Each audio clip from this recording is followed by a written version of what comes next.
Estamos começando pela TV Novo Tempo mais um programa Evidências. E a nossa busca?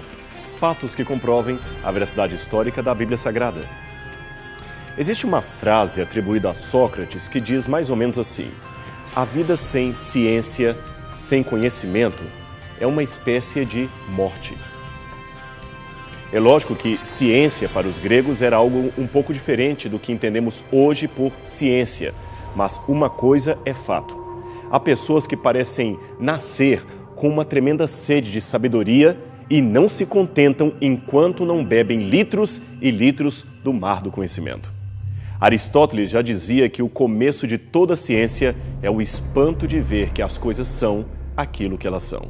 Salomão, por sua vez, preferiu dizer que o temor do Senhor é o começo de toda a ciência, isto é, de toda a sabedoria. Esta passagem está em Provérbios, capítulo 9, verso 10. No programa de hoje, vamos falar de um homem que também tinha uma tremenda sede de conhecimento, mas ele não se esquivou de buscar, em primeiro lugar, o temor do Senhor.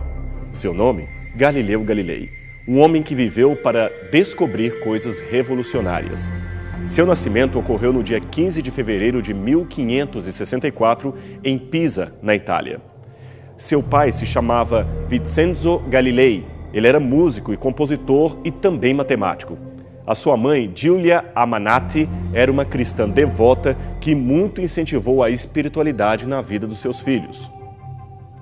Ambos, Giulia e Vincenzo, exerceram uma influência muito positiva no filho genial que haveria de se tornar o fundador da física moderna.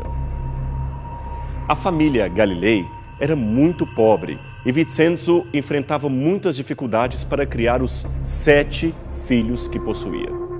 Galileu era o mais velho deles e, desde cedo, ajudava seu pai no sustento dos outros irmãos. Contudo, jamais lhe fora permitido abandonar os estudos ou por causa do trabalho ou por causa das necessidades. A educação formal e também religiosa dos filhos era uma questão de prioridade para aquela família que não poupava recursos para vê-los muito bem encaminhados. Há muitos pais hoje em dia que, à semelhança da família Galilei, também se sacrificam para manter os seus filhos em escolas cristãs que possam proporcionar-lhes a educação necessária tanto para a vida neste mundo quanto para a eternidade. Eles passam privações e dificuldades, deixam de comprar coisas para si mesmos apenas para investir em mensalidades e livros que ajudarão a garantir o caráter de seus filhos no futuro. Pena que, assim como há pais devotados, infelizmente também existem jovens que não valorizam esse privilégio e preferem seguir rumo ao abismo. Mas esse não era o caso de Galileu. Ele soube muito bem aproveitar as oportunidades que a vida lhe oferecia, ao invés de ficar lamentando as limitações sociais de sua família. Na adolescência, por exemplo, ele ficou fascinado pelas artes do renascentismo e decidiu que seria um pintor ao invés de matemático como seu pai.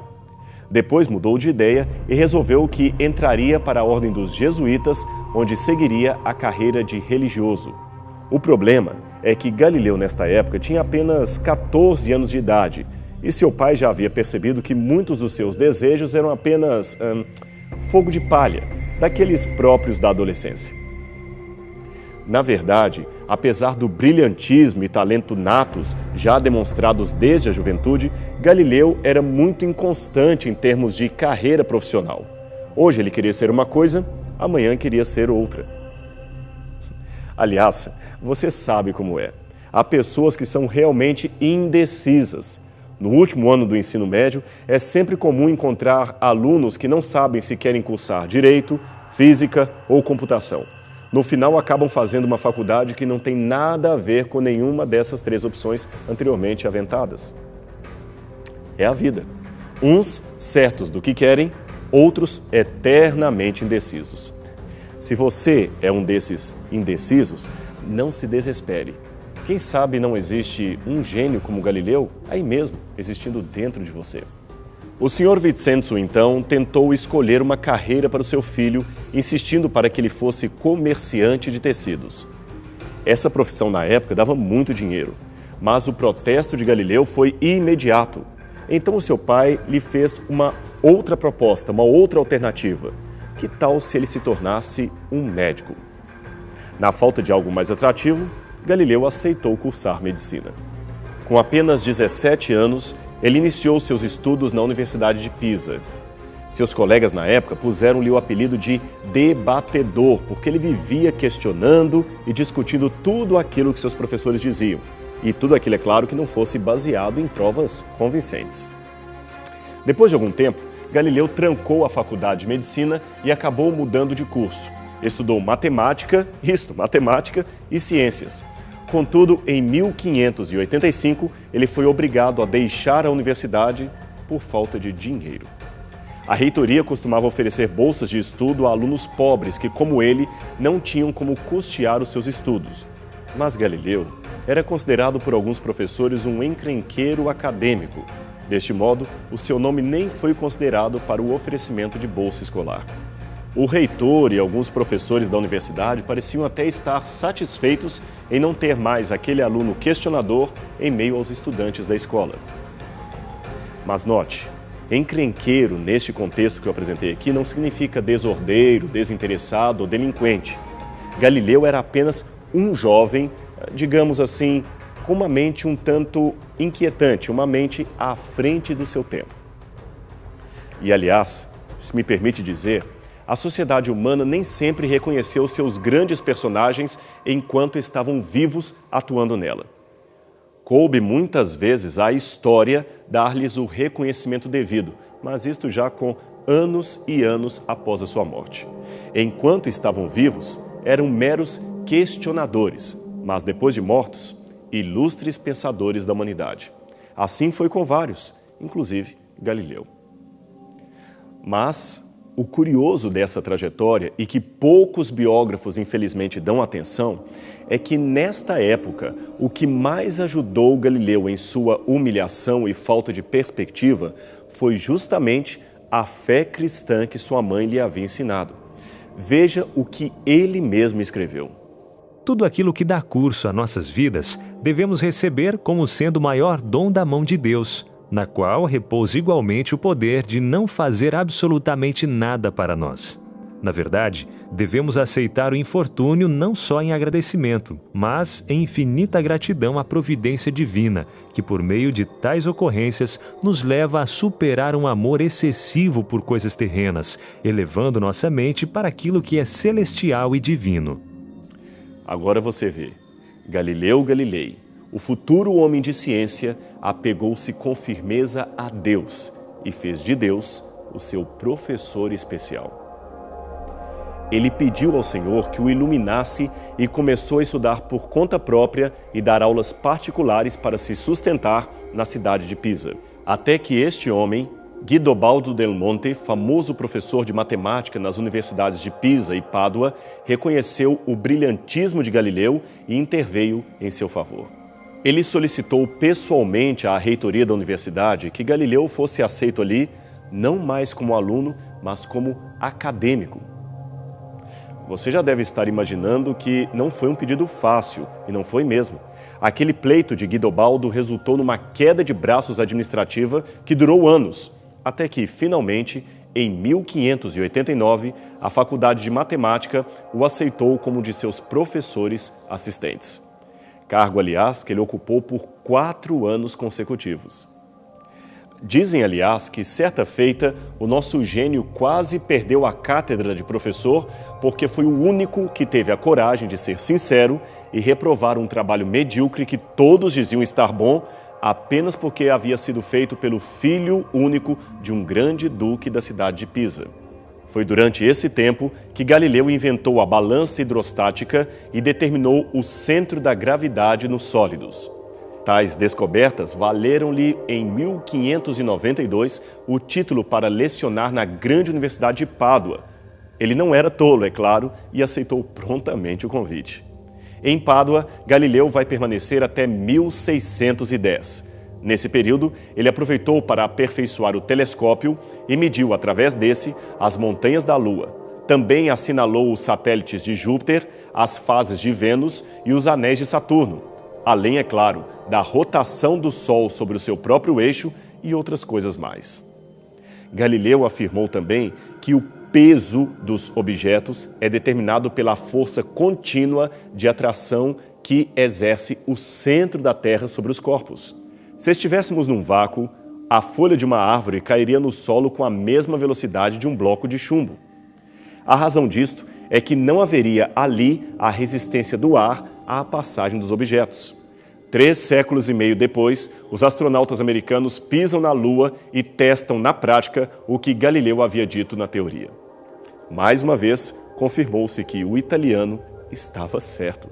Como professor, Galileu era muito respeitado pelos alunos que amavam a versatilidade de suas classes. Enquanto a maioria dos acadêmicos enclausurava os estudantes em salas com tediosas exposições orais, Galileu preferia sair a campo com seus alunos para apresentar em meio à natureza a coerência das leis que ele ensinava. Foi numa dessas inovadoras formas de ensinar que ele levou seus alunos até a Torre de Pisa e mostrou-lhes 2 tijolos, um inteiro, o outro partido ao meio. Se eu julgar esses tijolos de cima da torre, perguntou ele, qual chegará primeiro? Todos disseram, ora, o tijolo inteiro, porque ele é o mais pesado. É mesmo, indagou Galileu. Será que este chegará primeiro? Pois eu aposto com vocês que vocês estão errados. Ambos os tijolos chegarão ao mesmo tempo. Dizem que alguns professores que estavam presentes chegaram a rir do que ele havia dito aos alunos. Sem demoras, Galileu subiu até o topo da torre e deixou cair os 2 tijolos lá do alto. Ambos caíam à mesma velocidade e chegaram juntos ao chão. Diante da perplexidade de todos, Galileu aproveitou para ensinar a questão da resistência do ar sobre os objetos, que já fizemos referência agora há pouco. Os alunos, é claro, vibraram com aquilo, mas alguns professores invejosos não ficaram nada felizes com a popularidade de Galileu e, novamente, tramaram contra a sua pessoa. Aliás, sucesso circundado por inveja não é algo inédito na história. Temos vários outros gênios que sofreram o mesmo tipo de perseguição como fruto de inveja. Até a Bíblia está cheia de casos assim. José, filho de Jacó, foi vendido como escravo pelos seus próprios irmãos, apenas porque tinham inveja dele. Daniel e seus companheiros também foram caluniados nas cortes da Pérsia e da Babilônia. O próprio Jesus foi acusado injustamente pelos líderes do povo. No caso de Galileu, o complô envolveu suas inovações e uma acusação de roubo intelectual. Provavelmente, as 2 mais famosas invenções que ele executou foram o termômetro, muito utilizado até hoje em dia, e o compasso de proporções, que combina as funções de compasso e instrumento de cálculos. Imediatamente houve uma grande demanda, especialmente por esse último instrumento, que era utilíssimo na engenharia náutica e militar. Não demorou muito, 2 professores inescrupulosos tentaram reclamar que eles eram os verdadeiros inventores do compasso e que Galileu havia roubado o projeto. O brilhante cientista teve de se submeter à humilhação de ir a uma corte pública e provar que ele era o autor do invento. Não foi difícil ganhar a causa, e embora Galileu pudesse processar os colegas por perjúrio, preferiu perdoá-los, como aliás manda o Evangelho. Como você vê, a vida foi dura para Galileu. Mesmo com a sua genialidade, ele jamais ficou rico. Quando seu pai morreu em 1591, ele havia assumido as dívidas de sua família para honrar o bom nome dos Galilei. Novamente se viu em problemas quando não pôde pagar de imediato um dote que seu pai havia prometido ao genro assim que casasse com sua irmã. Esse cunhado também tentou levá-lo à justiça, o que causou novamente grande constrangimento ao cientista, pois quando os professores o acusaram de plágio, já era a 2ª vez que ele comparecia como réu diante de um fórum público, e isto era tremendamente vexatório para um renomado professor da Universidade de Pádua. A intriga e a determinação de calúnia contra Galileu ganharam mais força quando ele começou a defender publicamente as ideias de um outro cientista, Nicolau Copérnico, um astrônomo e matemático polonês que desenvolveu a teoria heliocêntrica do sistema solar.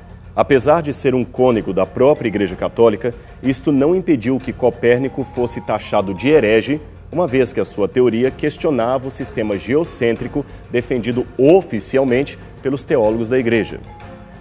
Quando Galileu passou a defender as mesmas ideias, alguns professores, ávidos por encontrar algo que poderiam usar para acusá-lo, não demoraram em correr até Roma para difamá-lo e conseguiram até que o Santo Ofício lhe advertisse publicamente através de uma carta, proibindo-o de ensinar estas novas teorias em sala de aula.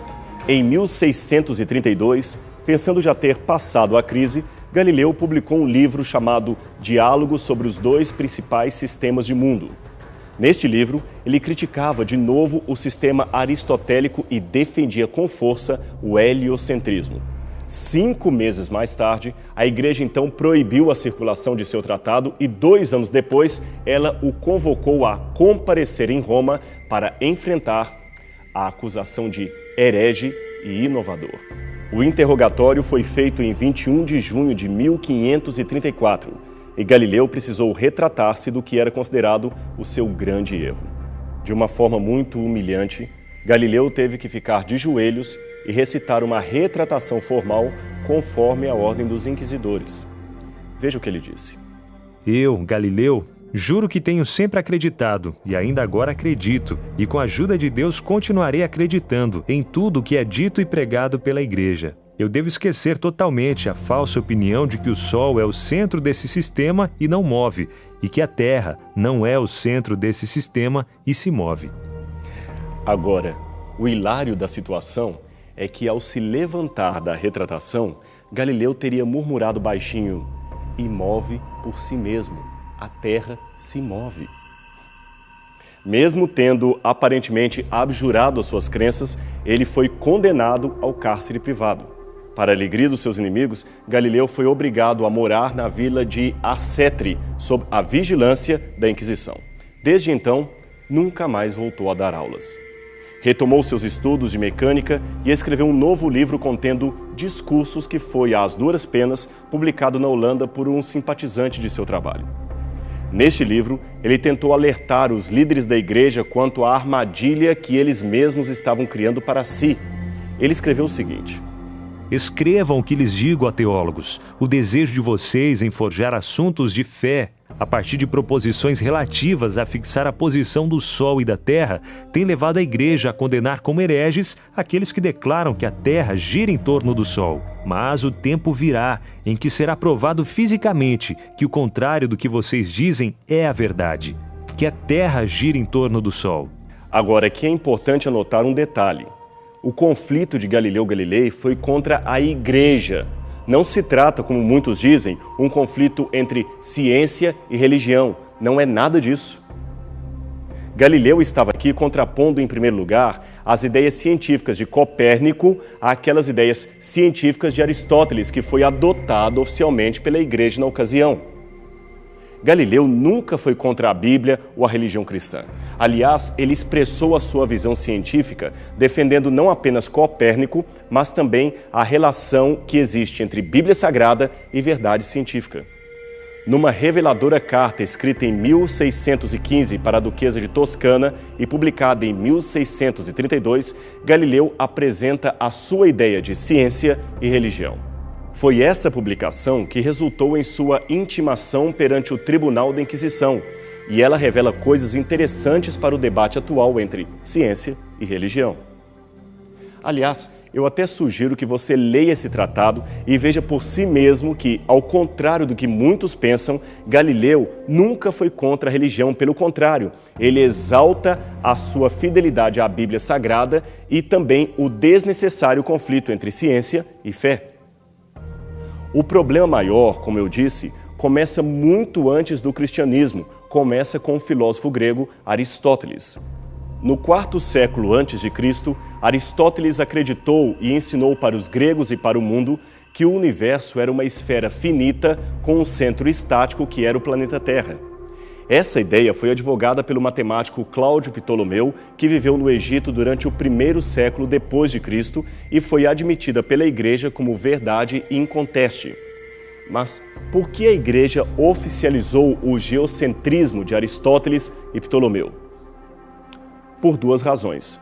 Primeiro, por causa da redescoberta de Aristóteles no Ocidente e o forte reavivamento da filosofia grega ocorrido na Europa entre 1300 e 1600 d.C. Não é por menos que este período também é chamado de renascentismo. Em segundo lugar, porque a ideia grega do homem como centro de todas as coisas, que aliás era uma ideia secular de Protágoras e não uma doutrina religiosa, esta ideia interessava aos líderes eclesiásticos por quê? Porque colocava a igreja como centro de todas as coisas. Afinal de contas, a igreja era a representação de Deus perante os homens. Além de tudo isto, devemos lembrar que na época de Galileu, a Igreja Católica já estava às voltas com seu problema em relação à Reforma Protestante, que também questionava os seus dogmas. Logo, as posições do cientista eram uma ameaça que a Inquisição não queria de maneira nenhuma minimizar. Infelizmente, a sua retratação perante o Santo Ofício não deu fim aos seus problemas. A Inquisição proibiu a venda de seus livros e o chamou a Roma. Ele foi condenado ao cárcere sem dia previsto de saída, mas com uma intervenção do Papa Urbano VIII, foi permitido ao cientista escolher como cárcere a casa de um amigo em Siena, até o dia em que ele deveria ser declarado livre. Com o passar do tempo, Galileu ficou cego e solitário. Em 1638, John Milton, famoso poeta e compositor que havia visitado o brilhante matemático, escreveu o seguinte: Foi então que encontrei e visitei o célebre Galileu, envelhecido já, prisioneiro da Inquisição por ter pensado na astronomia de uma forma diversa daquela em que acreditavam os censores franciscanos e dominicanos. Galileu finalmente veio a falecer em 8 de janeiro de 1642. Em 12 de setembro de 1982, o então Papa João Paulo II visitou a Universidade de Pádua e retirou as acusações de heresia que tinham sido feitas pela Inquisição contra Galileu. Depois, em novembro de 1992, ele foi, digamos, reabilitado pela Igreja Católica, que passou a reconhecê-lo oficialmente como um gênio da física. Pena que isso só aconteceu com mais de 360 anos de atraso. Ainda bem que a voz dos homens não é necessariamente a voz de Deus. Mas uma coisa é certa: ali estava um homem genial que não temia ter numa mão a Bíblia e na outra um telescópio. Um homem que sabia conjugar muito bem fé e razão, ciência e religião. Um homem que poderia ser um modelo para muitos de nós. Pense nisso, você que gosta de estudar ciências. Pense na história do cientista e do crente Galileu Galilei. E a gente fica por aqui. O nosso próximo programa será semana que vem, aqui na TV Novo Tempo, o canal da Esperança. Até lá!